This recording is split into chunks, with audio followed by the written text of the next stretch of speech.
So I was talking to my older brother this morning, and I was telling him about my speech here today. And he's actually out in Singapore right now giving a talk himself at a conference, and he does lots of talks at conferences. And so he's giving me advice. And he tells me, don't worry, bro, you're going to do fine, good luck. But just remember that if for some reason you go out there today and you completely mess up, the recording of you will be online forever. And so I just wanted to start off by saying, whenever you get the chance to finally watch this footage, thanks for those words of wisdom, bro. Oh, oops. So the theme of my speech today is all about keeping up in a competitive environment. I've learned a lot since moving to the Bay Area 3 years ago, but most importantly, what I've found is that the people that are the most successful in this environment, they tend to find ways of constantly challenging themselves. Growing up here, you guys know this better than I do about what makes the Bay Area particularly unique in its competitive environment. And that's the fact that you could be doing everything right. You could have graduated with the right degree. You could have gotten a job right out of college. Perhaps you're working your way up the corporate ladder. But your friend's mom's cousin's sister's pet dog just invested in Bitcoin, and you forgot to. And so they ended up with more money than you anyways. And so if you want to be the best in the Silicon Valley, the margin for error is so small. I work at a startup today that's in hyper-growth mode, and it's pretty incredible to think about what I'm doing today versus what I was doing just 3 years ago. And so I thought I would tell you all my story today about how I grew up in a competitive environment. And as many of you guys are entering college, I'm hoping that it'll give you all perspective. And so since I learned lots of lessons along the way, and I wasn't in your guys' shoes too long ago, I'm hoping that some of these lessons will still apply. So here we go. Chapter 1. So yes, this is a picture of me at 2 years old eating a loaf of bread. What my mom was doing, feeding me a loaf of bread at this age, I have no clue. And so as you can imagine, it was a pretty tough chapter for me to name. I thought about all sorts of things, and eventually I settled on the name Carbo loading. And it actually makes sense because this was the accumulation stage of my life. So I have one older brother, who I introduced you all to at the beginning of my speech, who, for all of the right reasons, made it extremely difficult for me to stand out when I was a child. He had straight A's. He was the valedictorian of my high school. He literally never got in trouble. He was the kind of guy that ever since a youngster, he knew exactly what he wanted to do. There's actually a home video we have of him when he's 6 years old explaining the hard drive of a computer. He knew the terminology. He knew how it all worked together. But the most important thing was he had found what he was passionate about at a super early age. And I always sort of admired and envied that about him. Because myself, on the other hand, I was not so well polished. I got into all sorts of trouble. I think my mom's actually in the stands, but anyways, I literally got into all sorts of trouble when I was a kid. One time in the 5th grade, I rose my hand in class. I'd gotten a citation. After I rose my hand in class, and I asked the teacher, "May I use the restroom? I have to take a shit." And in hindsight, stopping at "may I use the restroom" probably would have sufficed. But in my defense, I actually thought at the time I was going to get a sticker for asking a super creative question.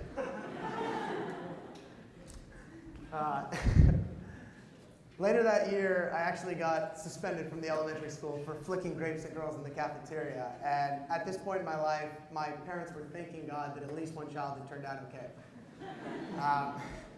And I know y'all are thinking at this point, man, this is a bad kid. And you're 50% right, because using inappropriate words in the classroom, that's never acceptable. But those girls in the cafeteria, I'll tell you what, they had what was coming for them.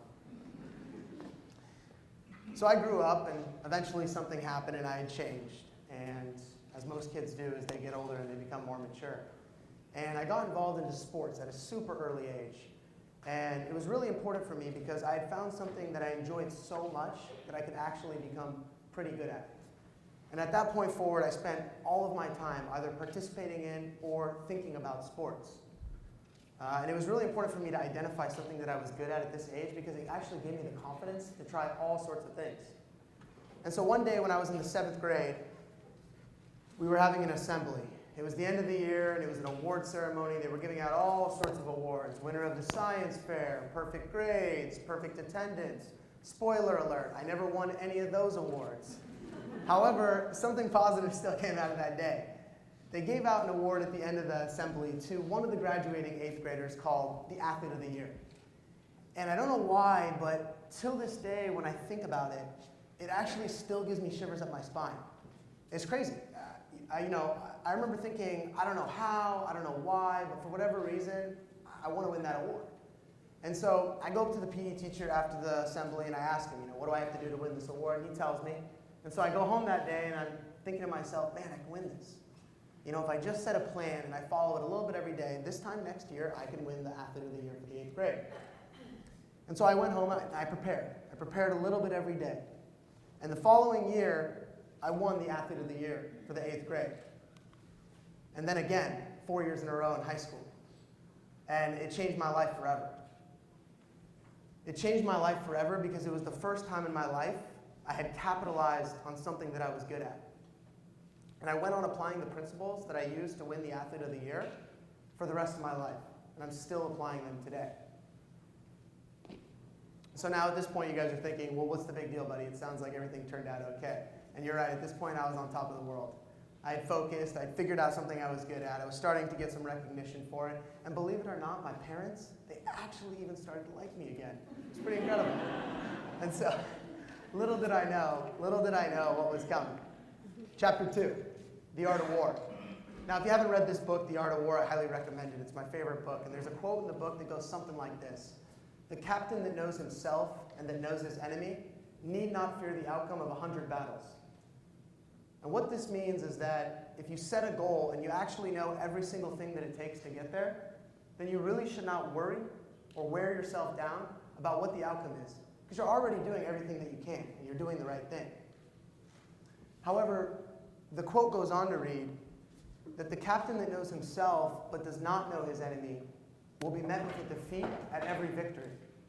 And it's really important that we understand that because what this quote shows us is that sometimes it's actually not good enough to just be good. And that it's really important that we're versatile and that we have the ability to adapt, right? And you guys know this, growing up in the Bay Area. But for me, the first time I ever realized this quote taking precedence in the real world was my freshman year when I entered UCLA. And we were heading up to training camp at Mammoth, California. For those of you that know where that is, it's a city out in the wilderness, way up in elevation. We were up at a point of the camp where it was, 8,000, 10,000 feet in elevation. And it was actually, we got to the point where the trees couldn't survive anymore. And so as you can imagine, there's not very good phone service out there, right? And so I figure it's my first time in competing at this level. Maybe I ought to ditch the phone while I'm here and just focus on surviving camp. And so that's what I did. The month went on, and we trained and whatnot. And as we're leaving camp, after a month long of intense elevation training, I felt like I was on top of the world. I felt like I could do anything. And so we get down, as we're heading back to sea level, to a point where the phone service started to pick up again. And naturally, as you can imagine, all the kids, they pull out their phone and they start to text. And I'll never forget this day, because I have never gotten so many text messages in my entire life. So many people that I didn't want to talk to. And as I scrolled through my phone, there were people that I hadn't talked to in 3 or 4 months since high school.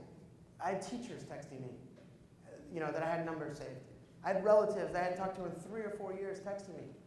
And every single person is saying something along the lines of, WTF, man, what did your brother do? And I'm responding to everybody like, WTF, man, I don't know, right? And so I called my parents an hour later to figure out if everything's okay and to figure out what had gone on. Well, it turns out that while I was at training camp, this is what my brother had done. My brother had created YouTube Instant, which is an application for the web browser that auto-predicts the video that you're trying to watch based on the initial letters that you're typing in. His roommate had bet him that he couldn't do it, and he did it in 3 hours when he was at Stanford University. And ultimately, the site went viral after it had over 1 million users in the first 10 days. And thus began my brother's entrepreneurial career.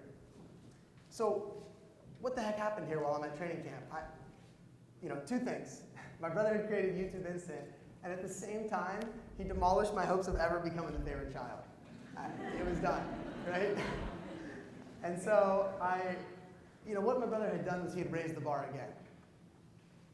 just when I thought I was at a point in my life where I could start to enjoy my accomplishments, I had just gotten a scholarship to compete in track and field at UCLA, and I was abruptly woken up by the realization that there are some serious levels to this game, and that my journey was far from over.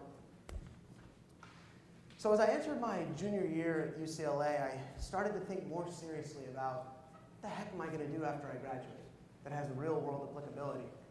I saw the success and the attention that my brother had gotten from launching an application like this that went viral, and I wanted to do something that was that cool. The more I thought about it, the more I realized, running wasn't going to solve this problem for me. And so I kept thinking from that point forward very hard about what it is that I wanted to do. One day I met a couple of hustlers, and they came to me with an idea for a financial brokerage startup company based out of Beverly Hills, and they sold me. They told me what the idea was, and I thought to myself, that night that, hey, this is a great opportunity for me to learn. And so I joined. The next 2 years of my life were comprised of on and off sleeping on the floor to avoid double paying rent on campus, less time spent studying in the lecture halls for class, but more time spent studying for licensing exams that I needed to pass in order for the startup to conduct business. And it's kind of embarrassing to admit this, but the only form of socializing I was getting at this point in my life was cold calling strangers. And however, as crazy as it sounds, I wouldn't have changed any of it because I was learning so much by forcing myself to make this 180 flip. And it didn't even matter at that point whether we were going to eventually sell the company for millions of dollars or whether my grades were suffering slightly because of the time that I was spent in the office. All that mattered was that once again I had forced myself to step out of my comfort zone and try something new. And till this day, starting the company with the Hurley brothers has had a significant impact on my future. Because once again, just like track and field, it gave me the platform to which I could be successful. While I was at Hurley Brothers, I learned how to build off of failure and how to make a successful sale. And till this day, those principles still apply in my life. A couple of years after working at the Hurley Brothers, I was getting ready to graduate UCLA, and I started once again to think about what it is that I wanted to do after college. I started to think more seriously about, where can I go where I can apply the principles I've learned from track and field and from building this startup company to an industry that has some serious upwards potential. And so I thought to myself, I did a little bit of research, and I found that the applications, technology, software space was the right place for me. The Bay Area, in case you guys didn't know, happens to be pretty good for those types of companies. And so I called my best friend, Michael Sinisich, at midnight that day. And I remember telling him, at the time, by the way, Michael was working at the startup as well. And so we were talking about what it is that we wanted to do after we graduated UCLA.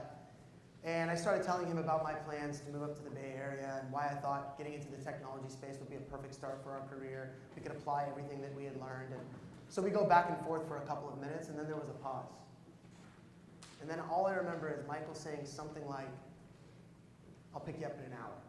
And I swear to God, it was like a scene out of a movie because we made the decision right then and there to drive to Palo Alto that night. Within 24 hours, we had secured shelter of a shed in Palo Alto for $600 a month. And that's exactly how I slept. And so here we are, before we knew it, back in a familiar environment of sleeping on floors. Chapter 3, the journey. I've been working in tech sales for the last 3.5 years of my life post-college, and that's what this chapter of my life represents. After a couple of years of developing my skills at Oracle, I got a job as one of the earliest employees at a startup company called Propel PLM, which is where I'm at today. Now, Propel has been a fantastic opportunity for me. It's forced me to learn at an accelerated rate because we're rapidly growing the company. And honestly, there's no better time to be working at this company. Now, to be honest with you guys, I just threw that in about my startup company because I think I saw my CEO sitting in the stands actually right there. So no better time to brown nose than during a TEDx, right? And so, anyways, it's really clear to me looking back what would have been helpful for me to know when I was starting my career. And it's the fact that as you get older, you take on more responsibilities, right? And it's a lot easier to get distracted. And it's very easy for you to settle into a routine that doesn't maximize your full potential. And as you get older, it's very easy to get distracted, and with that, your ambition lacks. It's really, really, really important that you don't let this happen. It is really, really important that you do not let this happen. If there's anything that you guys take away from my speech today, I hope it's the importance of staying competitive and not letting your effort level lack. You don't have to do everything perfect, as you heard in my story. Heck, you don't even have to be the favorite child. All that matters is that you force yourself to try something new, and you'd be surprised with how well it works out. The worst case is, right? The worst absolute case is that you get into a situation where you're feeling overwhelmed or you're in way over your head. And if that's ever the case, just wing it. Seriously, just wing it. And the silver lining here is that eventually, if you wing enough things, you're going to become pretty good at winging things. And believe it or not, you'll be able to stand up here just like I am right now and wing your very own TEDx speech, just like I'm winging this one right now. Thanks, guys. My name is Amjed.